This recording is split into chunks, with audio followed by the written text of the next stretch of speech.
In the afternoon, we have been studying Joseph's life in the book of Genesis. During our study, we found that these passages about Joseph does not only cover Joseph himself. In the past weeks, we have been talking about Joseph, how his faith was restored in dark times, hours. We'll come to another topic in this story of Joseph. It is not mentioned a lot, and is a difficult topic, and it is family restoration.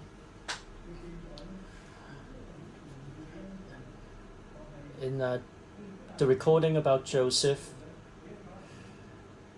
we do not only see a family reunion in Egypt.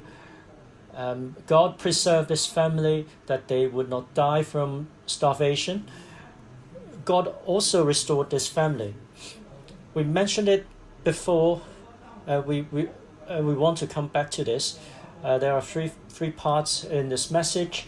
Firstly, we'll come to see what sort of family Joseph's was like Joseph's family, what kind of family it was, and then the journey of restoration, and finally the final test,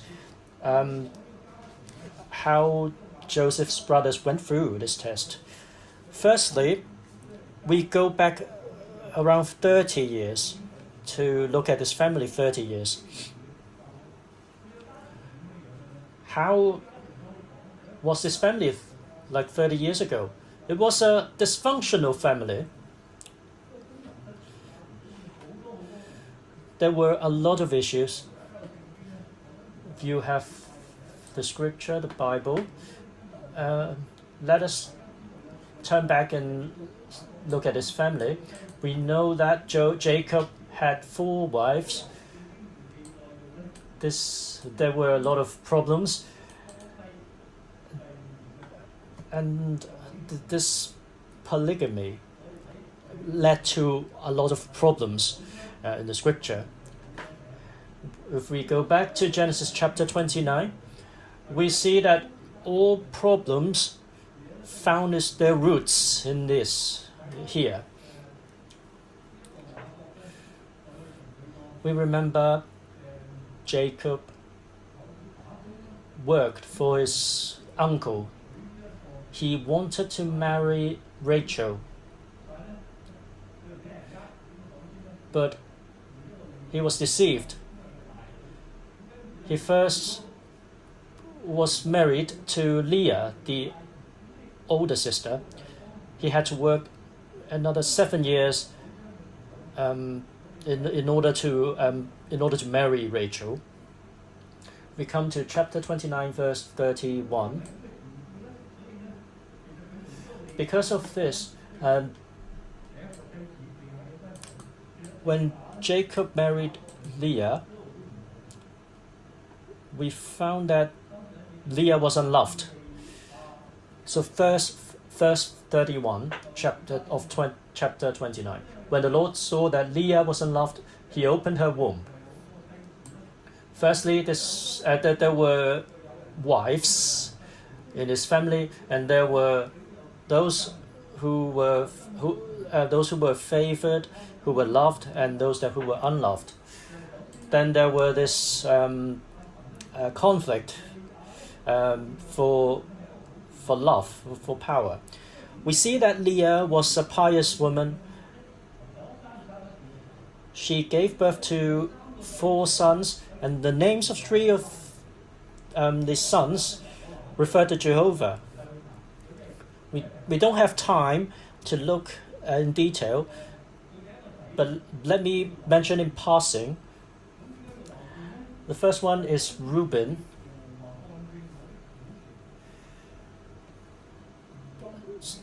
The name was that because God saw her difficulties, and then gave her the son, and then her husband will love him. And then Simeon. because God heard her prayer. And then Levi,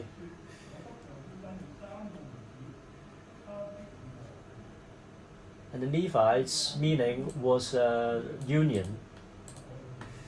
Leah wanted love from her husband and wanted her husband to be with her, but Jacob had always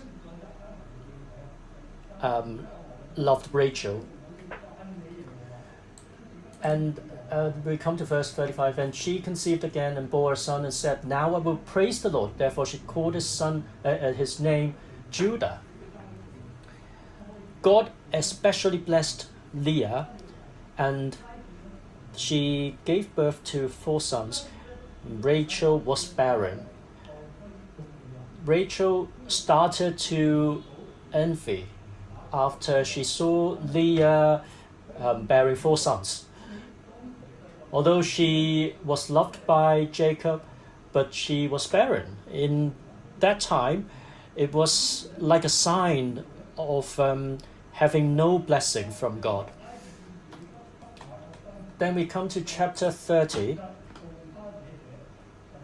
Now when Rachel saw she bore Jacob no children, Rachel envied her sister and said to Jacob, give me children or else I die.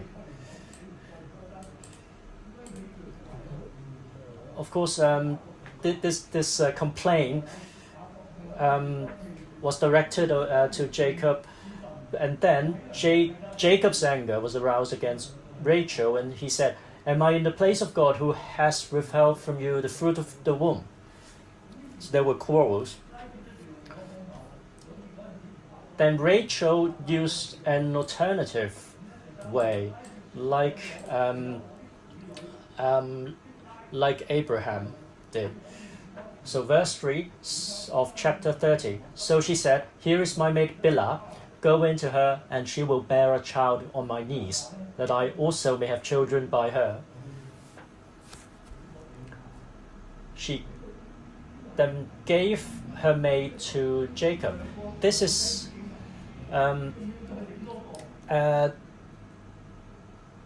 man's solution. To fight for love, she was adding another wife to yet a very problematic family. Then Rachel gave him Bilhah, her maid, as wife, and Jacob went into her. And Bilhah conceived and bore Jacob a son. Then Rachel said, God has judged my case, and he has also heard my voice and given me a son. Therefore she called his name Dan. And Rachel's maid Bilhah conceived again and bore Jacob a second son. Then Rachel said, with great wrestlings I have wrestled with my sister, and indeed I have prevailed. So she called his name Naphtali. Oh, she got 2 now, so she felt that she was vindicated. She had the victory here. The tension was great, we see, in the family. Then verse 9, Leah. When Leah saw that she had stopped bearing, she took Zilpah, her maid, and gave her to Jacob as wife. She did what her younger sister did and gave her maid to Jacob as wife. And Leah's maid Zilpah bore Jacob a son. So 2 sons, Gad and Asher.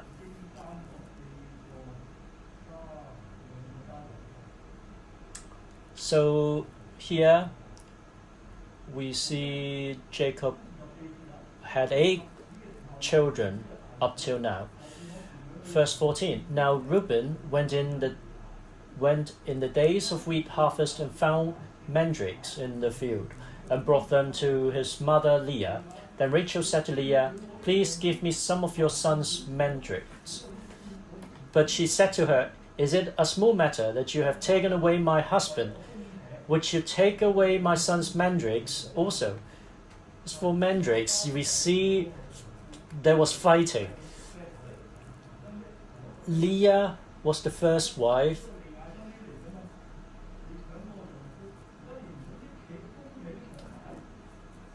And so she was not happy that her husband was taken away, and then now her mandrakes would want to be taken away. So here, and Rachel said, "Therefore he will lie with you tonight for your son's mandrakes." We see here that Jacob didn't seem to have the control. He was like manipulated by Leah. Now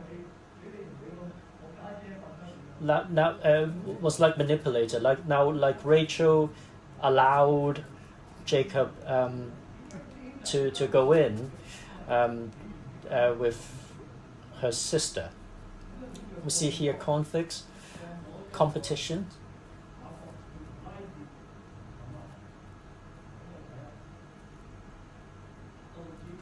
Verse 16, when Jacob came out of the field in the evening, Leah went out to meet him and said, "You must come in to me, for I have surely hired you with my son's mandrakes."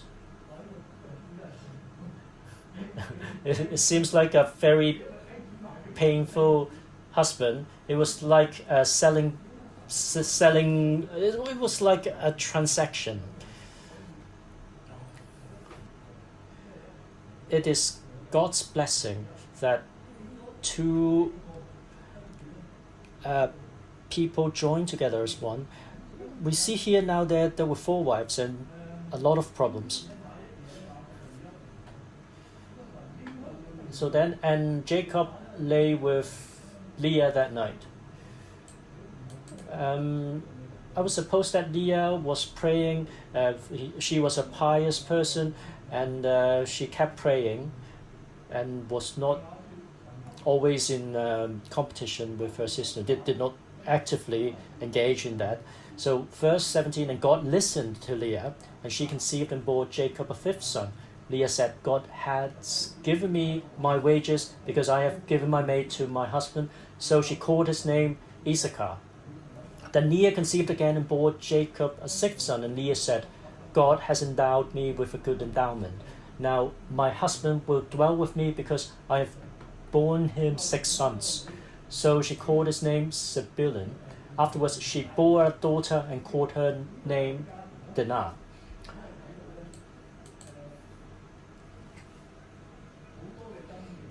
A lot of competitions we see. And now Jacob had 11 children and left Laban, his uncle. Then we come to chapter 35.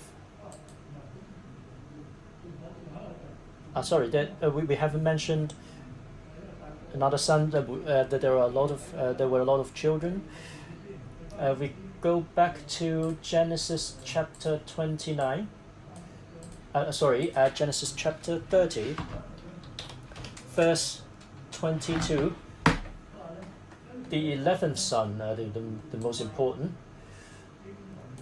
Then God remembered Rachel, and God listened to her and opened her womb.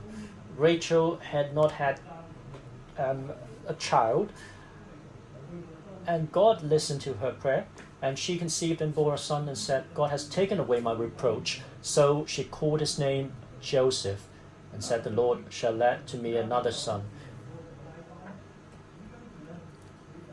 So up to now, 11 sons were born, and Jacob left Laban and went back to Canaan.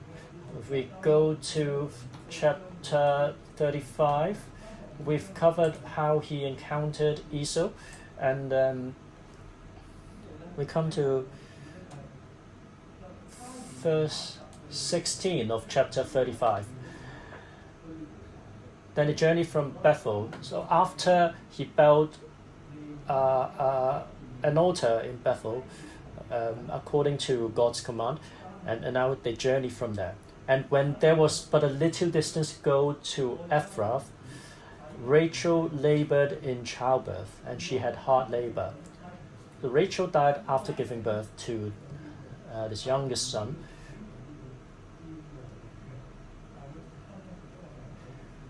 Originally, Rachel called his name Ben-Oni, but his father called him Benjamin. He did not see, he was the only son that did not see his mother.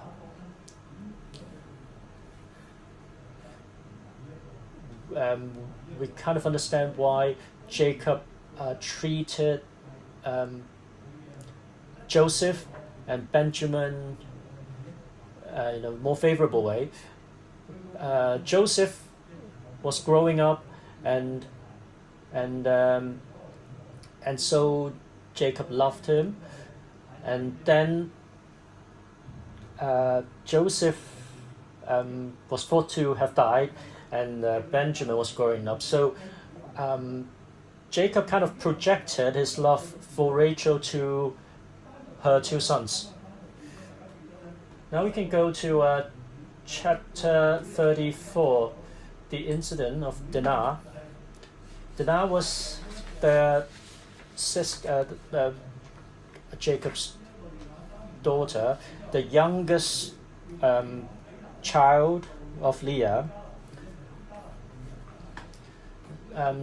They were living in Canaan, and they have had interactions with people, the Canaanites. So Shechem defiled her, and he wanted to marry her. So chapter 34, verse 5.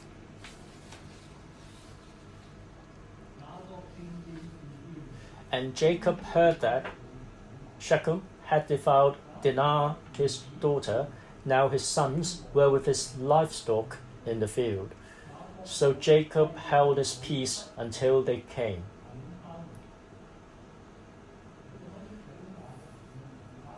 We see what a person Jacob was. He was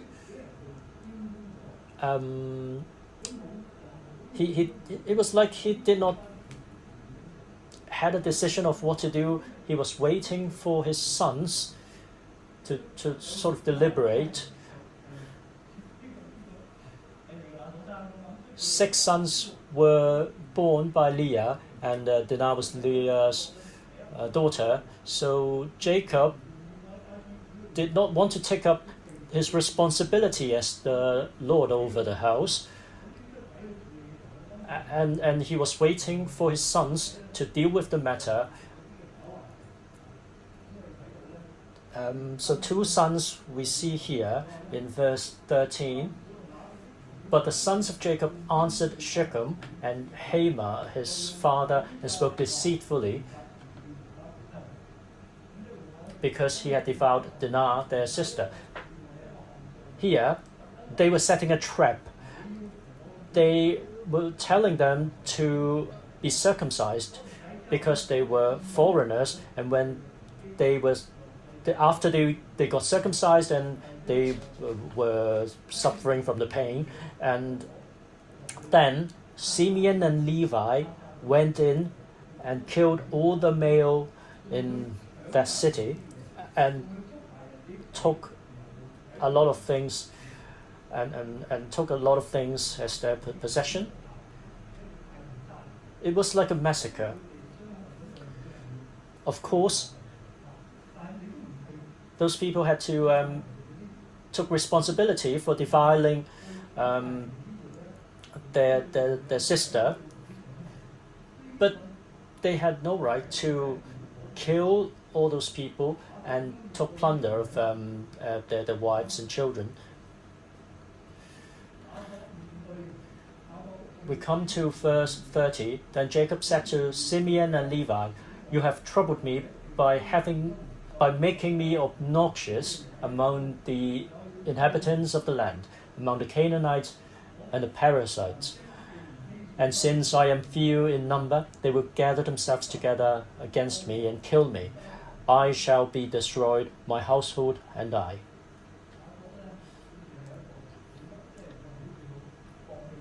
Jacob was like he was helpless. He didn't act faithful, and he did not deal with the evil that was done by his sons. We see a big issue in the family, a big problem. He was speaking mildly with his sons. Then his sons replied, "Should he treat our sister like a harlot?" He was accusing, they were accusing their father of telling them off, of complaining to them about their behavior. So they were not respecting their father. Their father was reminding them of the consequences and the rightful consequences that they had to endure, but then they were disrespectful to their father. We see a lot of problem, and we go back to chapter 35. Why Reuben lost his birthright? It was because he went and lay with Leah, his father's concubine, and Israel heard about it. So this is chapter 35, verse 22.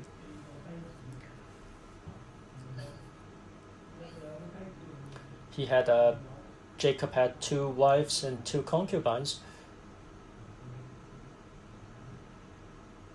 and his oldest son slept with his concubine.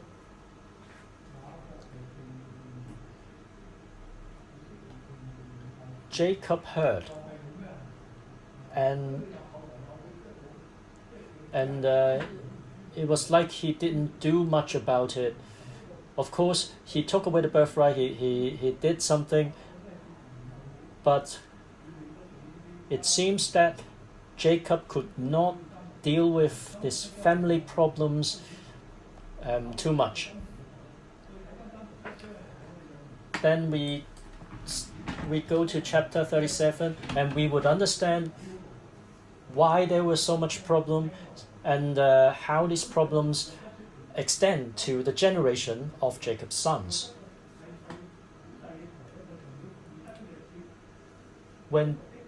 So chapter 37, Joseph, being 17 years old, he was with the sons of Bilhah and the sons of Zilpah, so the younger of Jacob's children. We see here these sons were not really good people. So first read, now Israel loved, and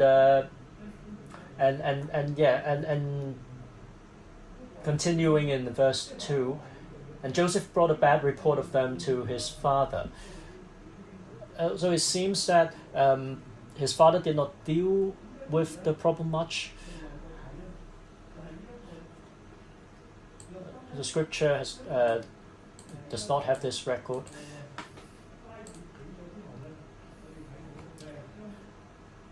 After Rachel's death, Jacob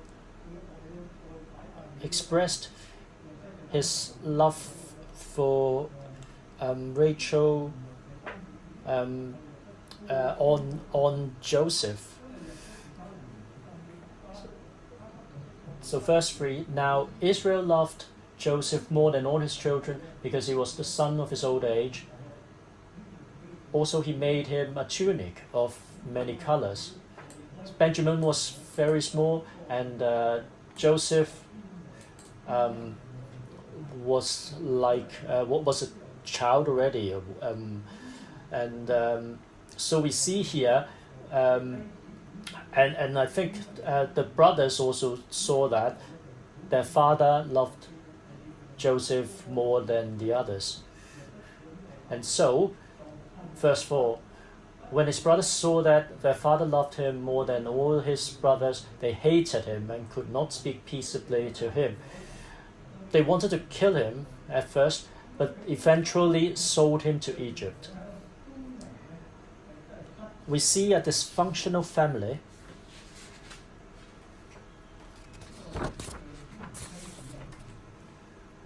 There were problems between husband and wives. There were problems among the wives and between father and sons, and also among the sons. When this family moved to Egypt, if we also count Joseph's family, there were only 70 souls, counting also the grandchildren. This is a chosen family, chosen by God, and their offsprings will become Israel, the nation. God would use this family to glorify His name, to continue His work. How could this family work for God? In order to do this, a restoration under God's providence took place, and so this family could be restored to function normally. What are the signs of this restoration? We come to verse 42.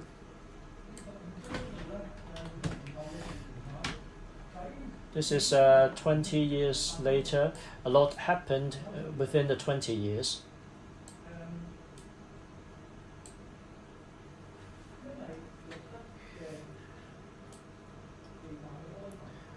Because Joseph was sold to Egypt, the 10 older sons had to hide this. So they killed a lamb and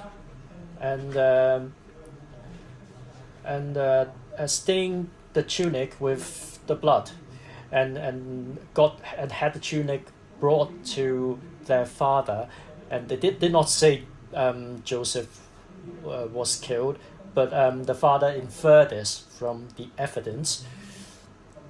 So they had been hiding this in these 20 years. Probably the father had been mentioning this, and they wanted to comfort their father, but they could not tell their father they sold Joseph to Egypt, and they could not really ease their father's pain, and the consciences were troubled. Before this, they did not care for their father. They knew that Joseph was their father's favorite son. They did not care for their father. They had a bad relationship. They did not care for their father's feeling. They knew that if their father lost Joseph, then their father would be in pain. But they still did it. So under this circumstance, God still had power and might to restore this family.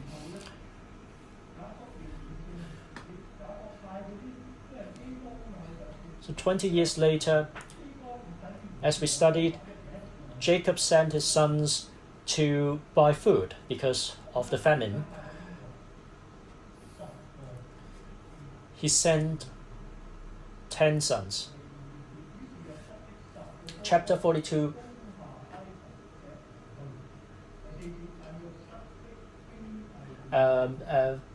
Verse 3. So Joseph's 10 brothers went down to buy grain in Egypt, but Jacob did not send Joseph's brother Benjamin with his brothers, for he said, lest some calamity befall him.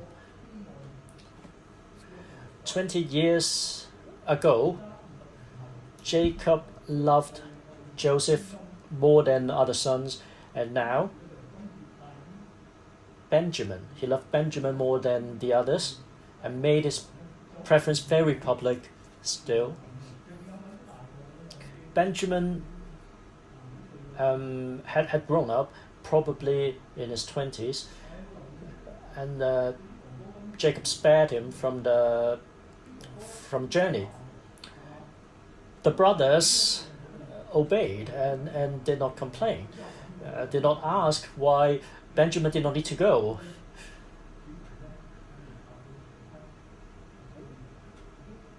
The 10 brothers seemed to understand the need of their father.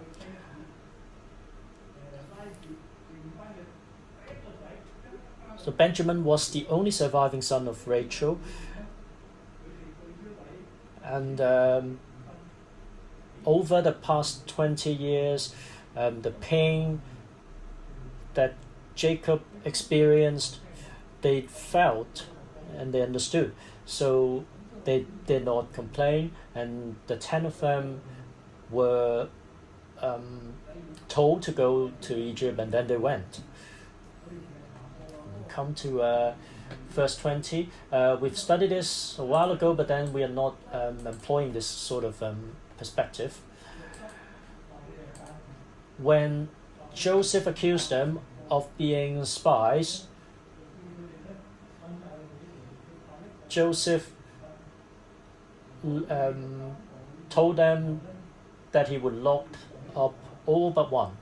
They would only send one of them to go back to Canaan. So verse 20, and bring your youngest brother to me, so your words will be verified, and you shall not die. And they did so.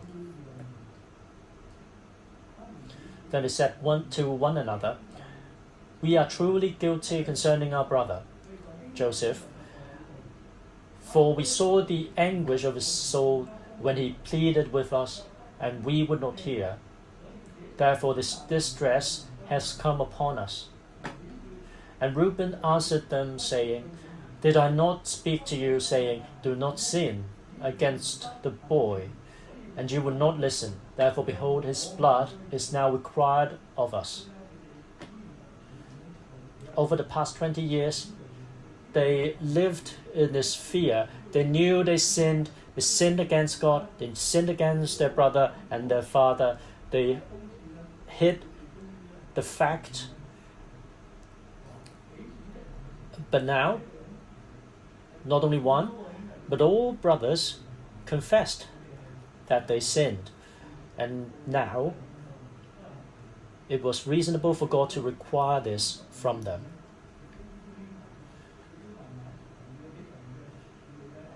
In God's providence, we saw a conversion in these brothers. We come to verse 36.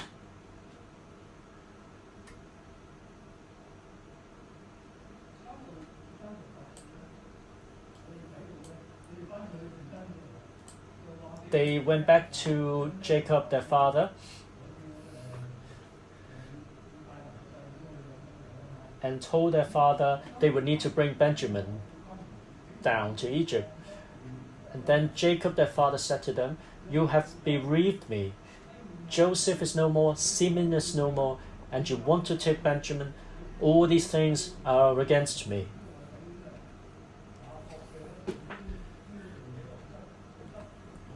Jacob was very anxious and said these things in anxiety and laid the blame on his sons. This time, these sons did not reply in disrespect. And we see that they were coerced them to tell him that there were more in the family. There were more people, another brother.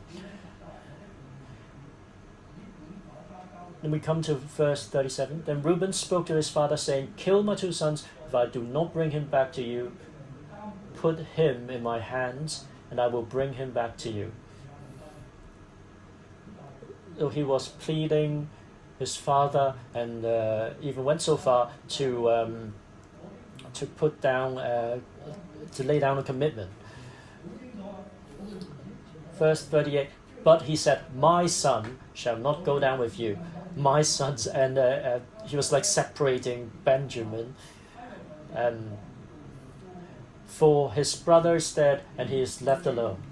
If any calamity should befall him along the way in which you go, then you will bring down my grey hair with sorrow to the grave. These the brothers did not continue to press on and coerce their father.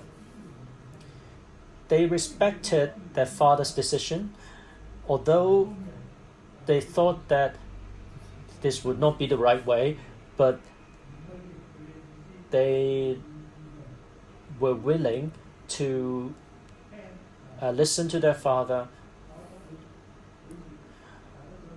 Although Jacob refused their request, they did not insist. We see a change in the relationship between the sons and their father. Today is the opposite in all the families with younger people. When the sons were younger, they did not listen to their father, but now when they have grown older, they started to listen. When parents are growing older, probably some children would, like younger people nowadays, would disrespect them even more. There are the world has evolved. These younger people may think the world has evolved. I know better than you, and so they disrespect their parents even more as the parents are older. This one aspect of the restoration is the rebuilding of relationship between children and parents. Scripture teaches us to honor older people, and we definitely have to honor our parents more. There are some Bible verses about older people.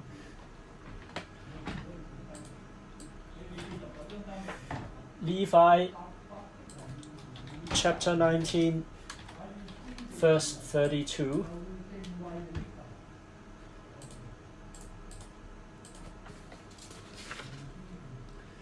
You shall rise before the grey-headed and honor the presence of an old man, and fear your God. I am the Lord. We have to respect and honor those who are older than us. This may align with the Oriental thinking, but then this is also the scripture teaching. Then 1 Timothy chapter 5, verse 1 to 2, do not rebuke an older man, but exhort him as a father, younger men as brothers, older women as mothers, younger as sisters, with all purity.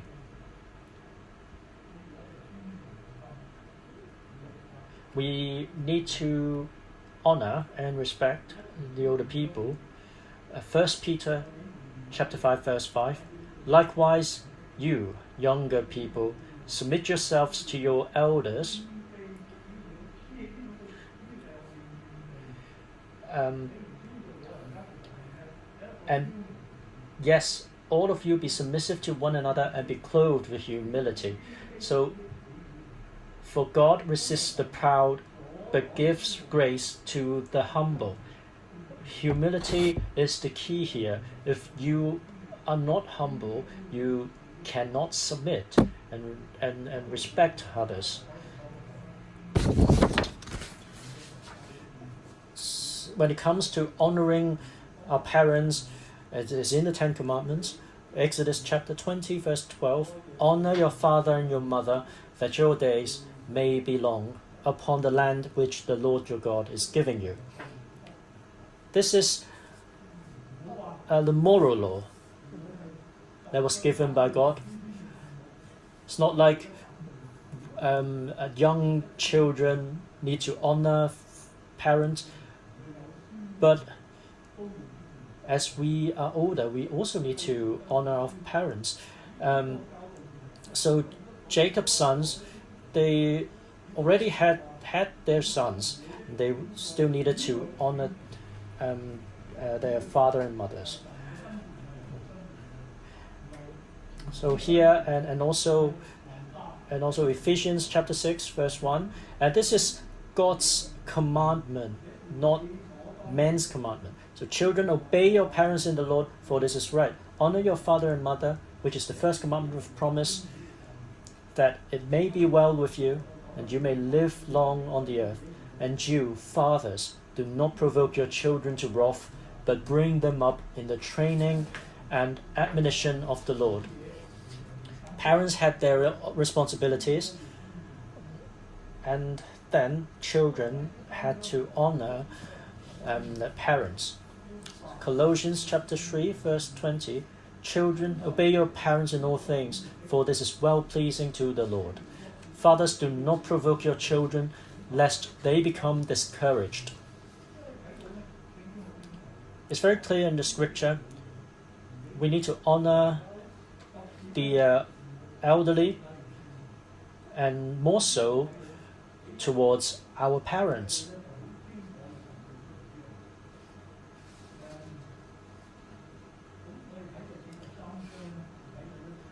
We in chapter 43 we see more clearly that we talked about it last time in chapter 43 verse 1 to 2. Now the famine was severe in the land, and it came to pass when they had eaten up the grain which they had brought from Egypt, that their father said to them, go back, buy us a little food. Jacob represented the sons in speaking to the father and telling them that they would not go down if Benjamin would not go down with them. Jacob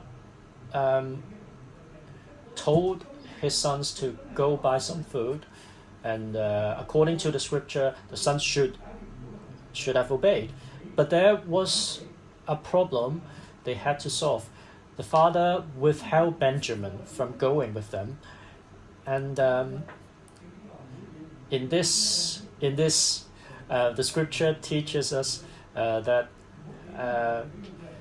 fathers should not discourage the children in giving them commands that cannot be followed. It's like unrealistic commands, unrighteous commands. So here, the sons faced this situation. Jacob told them to go to Egypt. They wanted to follow, they wanted to do the command, but there was a real issue. If they would not take Benjamin with them, they would all be detained. Jacob represented his brothers in dealing with this. We see here he had wisdom. He laid the fact in front of his father. He repeated, he told his father this, but Jacob probably the fear that Jacob did not hear clearly last time because he was in much anguish. And so he repeated the facts. And then verse 6, and Israel said, why did you deal so wrongfully with me as to tell the man whether you had still another brother?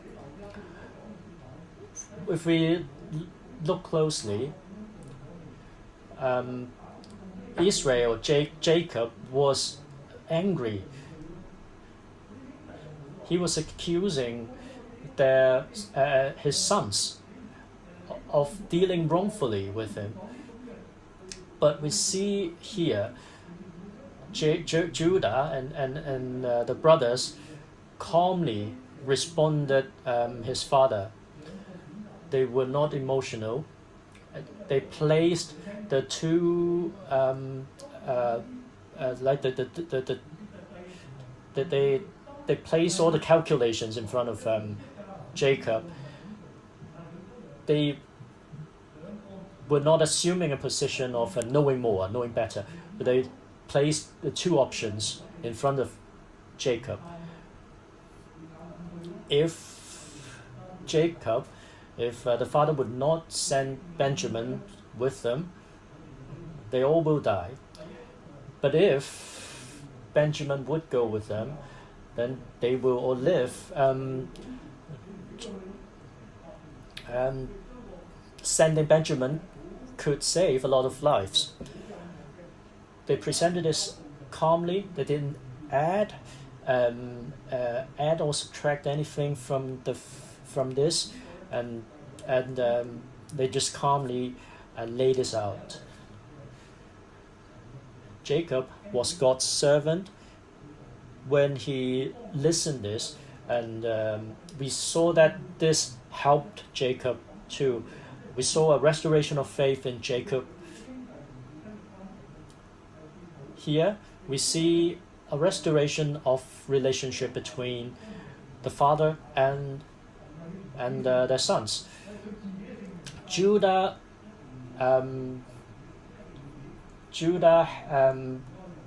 would be the surety, not his sons, but himself. So we come to the final test. There were issues between Joseph and his brothers. We see that problems among the brothers were solved. Problem between the father and the sons were solved. But then between Joseph and the other brothers, the older brothers. But Joseph wept when he heard his brother saying they felt sorry. But he needed to test them, test whether they were truly converted, and when they were they had truly repented of their ways. The scripture is not teaching us how to use this way to test other people's. Don't have time to cover this, but then we see here Joseph ate with them. Firstly, Joseph asked after his father. He was a good son, and so in chapter 43, when they went into Joseph's home to eat, to dine with Joseph, then Joseph asked after them, and he asked them about their well-being. So this is verse 27 of chapter 43. And said, "Is your father well, the old man of whom you spoke? Is he still alive?" He cared for his father. Joseph was not like the other sons. He was loved by his father, and he loved his father in return. So we always asked after other people's well-being. So we are believers. We have to understand what's going on in people's lives so as to pray for them. So there was no other means of communication like today, no email, no phone. So Joseph asked them how their father, which was essentially his father, was. So they mentioned their father, your servant, the dreams were fulfilled. So in the dreams, representation of his brothers bow down to him, and also his father and his parents. So this is fulfilled. These dreams were fulfilled in this. So we come to verse 34. Then he took servings to them from before him, but Benjamin's serving was 5 times as much. So it was a custom at that time. The host would serve the guests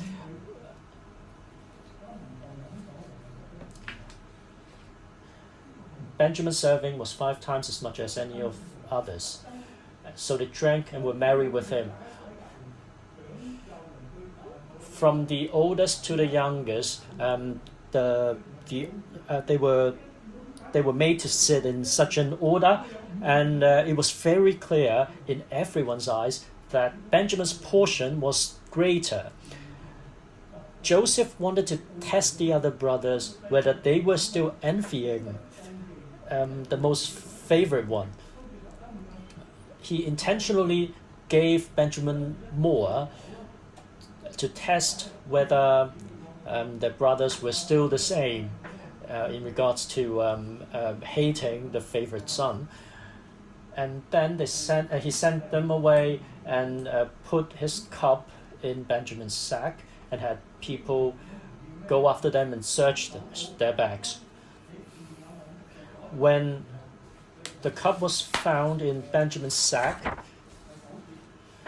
we come to verse 44, verse 9.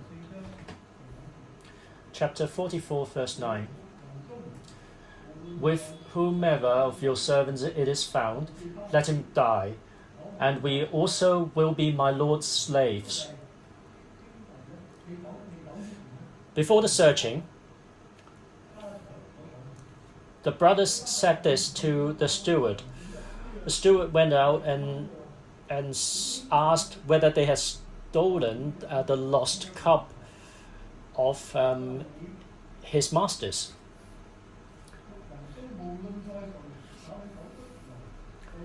And here the brothers said, with whomever of your servants it is found, let him die, and we also will be my Lord's slaves. In the past, they had their own schemes and plots. When they sold Joseph, one wanted to kill him and the other just wanted to sell him away. But here, they trusted each other. They were changed men. And so they committed in such a way. They were united. They were a family. They trusted each other, and they were willing to. They essentially believed no one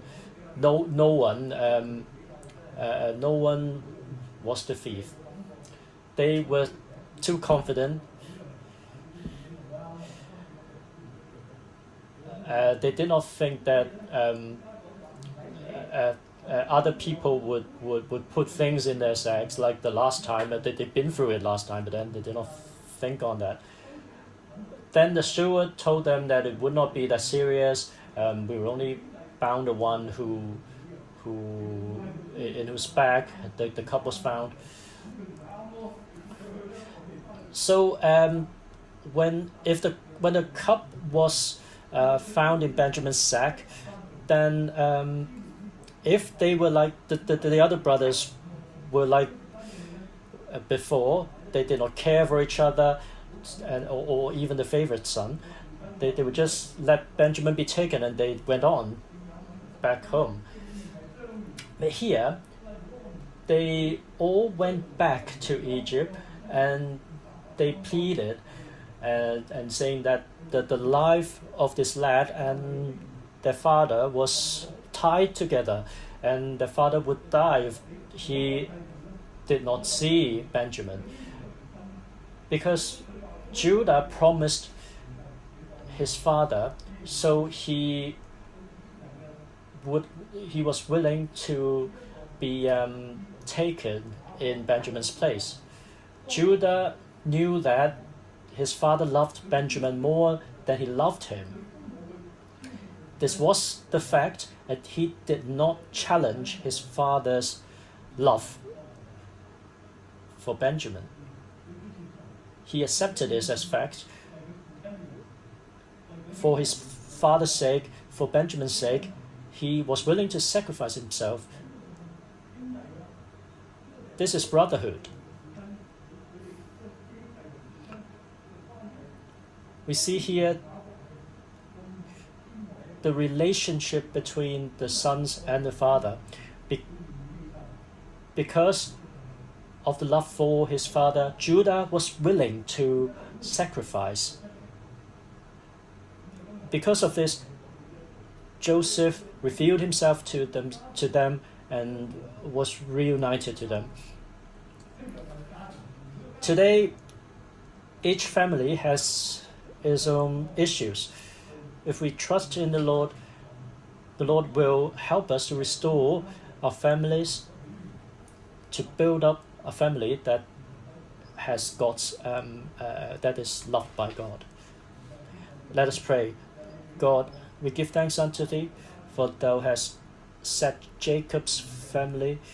Thou hast brought them back together. They could be reunited because of Thy providence.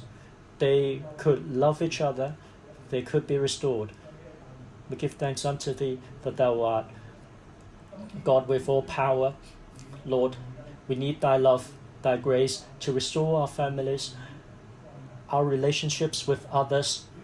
Lord, strengthen us, help us. We pray all this in Jesus Christ's name. Amen.